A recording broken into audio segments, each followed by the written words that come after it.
1. I'm Australian. Tips aren't a thing where I'm from. So last night I was looking after my section, and there were 2 ladies in probably their mid to late 20s. One with a baby, known as choosing beggar from now on, that had just sat down.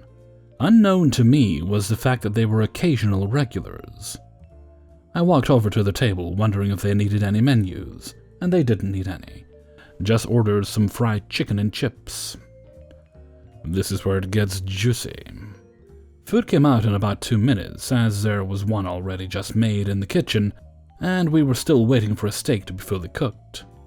No big deal, as it's really easy to fry up some chicken and chips in no time. I take out their food, and they're surprised at how fast the food came out. I go back maybe 2 minutes later, max, and ask how the food is going. This is the following conversation. I think something's wrong with our food. Oh, in what way? Well, I don't think our food is fresh enough because it came out so quick. Oh, I can get that one replaced if you like. Did you have the food pre-made by KFC or something? Because there's no way it could have come out that quick. I can assure you it is fresh and cooked to order. If you would like, I can replace the food, get you something different, or even bring the manager over for you. Oh, I would like to talk to the manager. Just not yet. I mean, they're literally over there. I pointed at the manager. I'm sure it wouldn't be an issue. No, I'll make sure to talk to them later when I pay. It would be easier to talk to them now as... No, I want to talk to them later and get myself a discount. Firstly, I was taken aback and didn't even know how to react or what to say. The fucking audacity of this bitch, basically. Anyway, I asked if she wanted anything, and she didn't, and I walked into the kitchen, explained the situation to the chef, and the kitchen had a good laugh, and we all talked about it to the manager. Choosing beggar proceeds to walk to the front desk, and my manager is there waiting. She proceeds to argue that the food came out too quickly, that it wasn't fresh, and there was no way it couldn't have been KFC. My manager just simply asked, "Did Domestico ask if you wanted the food replaced, swapped for something else, or offer for the manager to come investigate?" She said yes. Manager said there was nothing he could do as the company policy was met, and that if there were issues with the food and she didn't want them fixed, no discount could be given. She exploded, paid and left with the most pissed off face ever. Best part is, she tried to use her baby as an excuse. 2. So I was ringing in an order when all of a sudden I very clearly felt someone grab a handful of my ass. Immediately I'm seeing red, and turn to see a guy half-assed hiding behind his friends. "Did you just fucking touch me?" Yeah? What is wrong with you? You do not touch people without permission. I don't know you, and that's not okay. Oh, you know me. No, I don't know who you are, and I don't care. Just do not fucking touch me. He starts trying to say something I can't understand. I cut him off. I literally do not care what you have to say. Just don't touch people, end of story. At this point, he just won't stop trying to say something. It sounded like he was saying, "so deaf?" But I have no clue. At that point, I was starting to get even more frustrated and just kept cutting him off, and telling him that nothing he had to say mattered, just to keep his hands off people. One of the male servers comes in between us because he noticed something going on, and I walked to the other side of the bar to tell my manager what happened, and then I went upstairs to try and calm myself. When I came back downstairs, I saw that my manager and one of the guy's friends were in an argument. Manager was trying to make them leave. The guy was refusing and kept saying something along the lines of, "We're not fucking leaving. I know your dad and you can't tell me shit." She co-owns the restaurant with her dad, and she just keeps telling him that it doesn't matter that he knows her dad, they still needed to leave. This guy proceeded to walk to the end of the bar, put his arm out and just swiped it hard over the bar, sending multiple full beer cans flying to the other end. One can hit my manager in the face, one hit me in the arm, and there was beer everywhere. As soon as he did that, our male bartender yells, "You need to get the fuck out of here!" and everyone is just trying to usher these guys out to the parking lot. As soon as we get them out to the walkway into the gravel lot, all hell broke loose. One of them tried to throw a punch and our barback tackled him, and his 2, maybe 3 friends are all getting into it with various other people. In total, I would say the fight lasted over 10 minutes easily. As soon as everyone would get separated, one of them would come running back. Our kitchen manager had the guy who swiped the drinks in a headlock and made him pass out. When the guy came to, he immediately got back up and was swinging. I have seen many fights in my lifetime, and nothing even compares to this one. It was an absolute brawl. There were a great many people involved. Because our restaurant is almost entirely regulars, it took a long time to get them under control. Certainly long enough for the police to get there. The guy who passed out took off running, and the cops never found him. Some say he's still running. Some say he'll never stop running. 3. This happened about 1.5 years ago when I worked at a pub restaurant. So forgive me if the details of the story aren't quite there, it's been a while. This place was higher end than you would imagine when you hear pub restaurant, but you still get your occasional crazy customer. I've been a waitress for about 4 or 5 years now, and this is hands down the worst and craziest customer I've ever had. It was a pretty standard night, fairly busy but nothing unmanageable. We had just started offering 20% off in this night to try to attract more customers on our quiet days, which tends to attract a different type of audience. A couple came in for a meal. I think they were in their late 20s, early 30s. I sit them down and ask what drinks they would like, and I immediately get an off feeling from the woman. Nothing in particular, though. She kept cutting me off just before I'd finished my sentences, which was annoying, but nothing really to complain about. The first real red flag she gave me was that her glass of wine didn't have enough wine in. The amount in milliliters is written in the menu, so I took it back to add another measure in. That's fine, the glasses are big, she wanted more wine. They then ordered their meals, starters and main. The woman ordered a ribeye steak. However, she asks for the fat on the side to be cut off for her, and left on the side. Strange, but okay. When I take the starters over, they seem happy and start eating. I'm stood over in the corner now, watching everyone eat, and notice that they've eaten most of it, but haven't totally finished. So I go over and ask if they finished eating and if everything was okay. She complains that the bread with the camembert is too dry. There was something else wrong with the other starter as well, but I can't remember what. So I ask if they would like new ones, but they refuse. They just want their mains and order some more drinks. I'm being professional and polite as per. When the woman is talking to me, she doesn't really let me get a word in edgeways, but I don't really mind too much. I just want to get them their mains and forget about the rest. Now I'm thinking they're probably the type of people to complain about everything, so I'm preparing myself for the worst, except I have no idea what's about to come next. I take their mains out to them and put them on their table. The woman takes one look at the steak and complains that the fat hadn't been cut off. I forgot to tell the chef. I apologize and tell her that it was my mistake. This woman was getting more and more rude, not letting me speak properly and going on a lot. I couldn't tell if she was just like that or if she was a bit drunk, probably both. I take it back to the kitchen and ask the chef to cut off the fat. At this current moment, I can't remember if I asked the chef to leave it on the plate or not.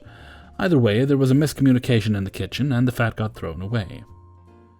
The evening had gotten busier at this point, and I had a lot of things to do. I hadn't really noticed that the fat was nowhere to be seen, and gave her the meal again, admittedly another mistake on my part. I put her plate back down on her table, and oh, good Lord, the gates of hell were opened. She starts shouting at me, complaining how terrible the service is, and the food, insulting me, etc., etc. She is going ham on me. I'm stood there trying to apologize and explain there was a miscommunication, and asked if she would like a new one cooked. She tells me she wants both her meal and her boyfriend's meal cooked again. I'm a bit taken aback and trying to understand why she wants her partner's burger replaced as well. I'm calm, but I probably look a bit annoyed. My face doesn't hide my emotions that well. I take their food back to the kitchen, and I'm trying to explain to the chefs what had happened. They're all confused about why she would even ask for the fat cut off for her in the first place. And getting pissed off, they have to throw away perfectly good food. I go back to the lady, and she tells me that they're both leaving and not paying for anything. No drinks, nothing. She's still shouting at me, and honestly, at this point, I lost my customer service front. This woman had been chipping away at me all night, and I couldn't force a smile anymore. I can't remember what I told her in response to her not wanting to pay, but she stands up and says, "Well, I've had a microphone on me all night, and I've been recording this whole thing." So I reply, "Is that what you like to go out and do? Berate service staff all night and record them? We're human beings, you know." After that, she left. I stand there for a minute, completely confused by what just happened and slightly embarrassed in front of other customers. I then go into the kitchen to explain what happened, and the head chef actually goes out to find them. Finds them in a Thai restaurant up the road and tells the staff there that they just stole from our restaurant and harassed his staff. But thanks for my dog's dinner. I sit upstairs and have to ring my manager to explain the whole thing. I sat there and cried for a while. Worst night ever. 4. I work as a hostess at a local pizza restaurant in a boutique hotel. Think less Italian flags everywhere and greasy as fuck pizzas, and more a semi-classy Italian restaurant, casual, with a touch of fancy. Also important to note, we don't accept reservations, and we don't allow people to call and put their names on the list. I have a phone at the hostess stand, and the bartender also has a phone. I wasn't at the stand, so when the phone rang, the bartender answered. A few minutes later, she comes up to me and is like, "This bitch wanted to order their pizzas now, so they're ready when they get here to be seated." We weren't crazy busy, but busy enough that there's no guarantee we'd be able to seat them right away when they arrived. Fast forward to about 20 minutes later. A family rolls up, wanting a table for 5. Okay, great. No problem. It'll probably be around 10 to 15 minutes, is that okay? No prob. "Can we order our food?" To go? "No, so that it's ready when we sit down." I'm sorry, we can't let you order until you're seated. If the food is ready before we've got a table open, we won't have anywhere to put it, and also it will get cold. "I called and she said that we could do that. She said there was no one here and that you weren't busy, so you could do that." I'm sorry, I don't think I can allow you to do that. You're welcome to order some carry-out pizzas, if you want to order right now, though. "I called and she said we could." Let me go verify.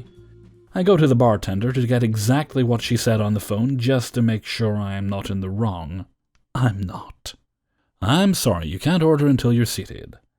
"She said that you all weren't busy at all and that we could." I'm sorry if there was a miscommunication, but... The dad is tugging on her arm while she rambles about how ridiculous this is. It's fine, we can wait the 10 to 15 minutes. I take their info, put them in the system, and they go out front of the restaurant and wait on the benches outside. At the 10-minute mark, bitch lady walks in, all excited, and says, "Is it ready yet?" Not quite, I'm sorry, you've got about another 5 minutes. I had just seated her server, and I care more about my servers than I care about this bitch's pizza. 5 minutes? Yeah, sorry. It's starting to get real cold out there. Side note, it's a beautiful 72 degrees out, so I don't know what she's talking about. Y'all are welcome to wait inside. We've got a seating area right over here for you to wait in. Well, no, we've... Okay.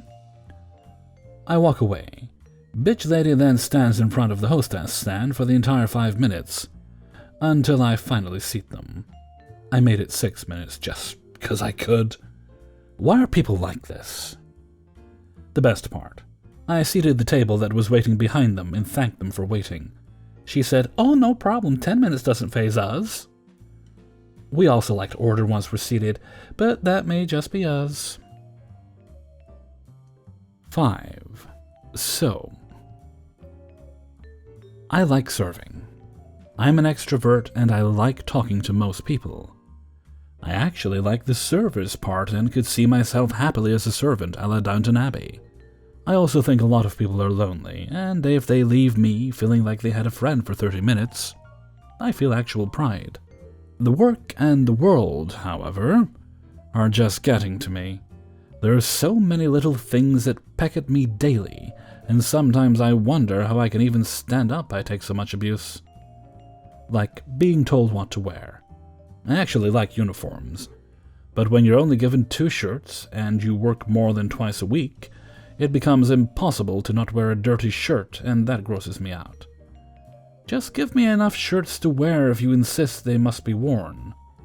Also, make them seasonal. I live in Canada, so that baby tee you have me wearing in August doesn't work in November. I get so frustrated that I have so little control over what I wear. I'm an adult. I can dress myself. When I'm out of uniform, you bitch that my shirt has bleach stains on it, or it's not nice quality. Well, I have bleach stains because I actually clean, and you're too cheap to buy food-safe grade cleaning spray. You do the bleach concentration, so of course I have bleach stains. Finally, why the fuck would I invest in a high-quality shirt that will get stained with bleach and replaced in 4 months? You don't pay me enough for me to drop $50 on a nice polo. Tips are my livelihood. And if you don't put things in place to make collecting tips easier, this job simply isn't worth it. Bus won't update his point of sale, so unless the person is really paying attention, it will bypass all tipping options. It's frustrating because who the fuck has cash? Sometimes they catch the bypass before the transaction, but the will to tap being so strong, that's not always the case. 85% of my checkouts ask for help on how to tip, either before or after the transaction because the system is so backwards. He doesn't want to pressure his patrons to tip. Okay, why would I work if you're actively working against tipping culture? Upselling. I hate this.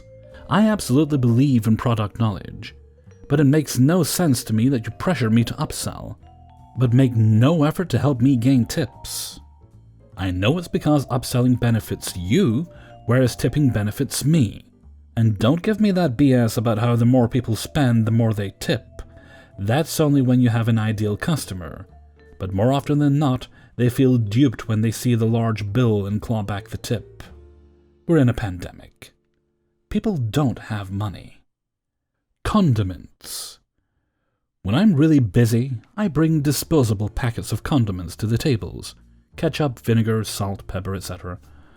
I always ask what guests want, even if I'm bringing wipeable bottles, because with all the COVID restrictions, it takes so long to bus a table. Well, I got screamed at for bringing disposables to a 12-top. These things cost money. If they don't use them, they're garbage. I know. I asked who wanted what. I just wanted to save myself some time bussing a table of 12. Whom I know won't leave before close because of your fucking family, and they always do this, and I want to go home. I just wonder where I went wrong in life that I got screamed at over condiments. Condiments! Hey everybody, Hellfreezer here, and thank you very much for listening to Spinning Plates, number 117. And thank you very much to everybody who allowed me to use their stories in this video. And isn't that better? I felt kind of lost last week when I wasn't able to do Spinning Plates, but here we are. Thankfully, I was actually able to pull it together fairly quickly this week, much to my relief. I don't know what we're going to have on Thursday and Monday at this point, but we got these ones, that's fine, and I've still got another day or so before I really need to get those stories. That's fine. Doing not bad this week, actually. Some weeks are just a bit slower than others. It's the way it goes with this kind of thing. It worked out in the end, though. Rather annoyingly, as I've been recording these stories, I was saying to the nice people in chat how my internet's been stable. It's been fine for about a week. And then midstream, it of course craps out. Now, it was only out for about a minute at most. It's still kind of annoying. I mean, you expect little dropouts now and again. All I can assume is maybe they were doing something to the lines and they did a quick reset. Given that it did happen during the night and haven't had any issues during the day so far, I figure that's what happened. I did phone up and they didn't say they were doing any maintenance or anything, so it must have been a quick thing. As long as it doesn't happen too often, I can't really complain too much. I mean, I will complain because things like that keep me from upgrading my package, which I would like to do. I'd like to upgrade the speed a little bit, but it's not 100% necessary. Okay, and with that, I'm going to head off for now. So until next time, thank you very much for listening, and take very good care of yourselves.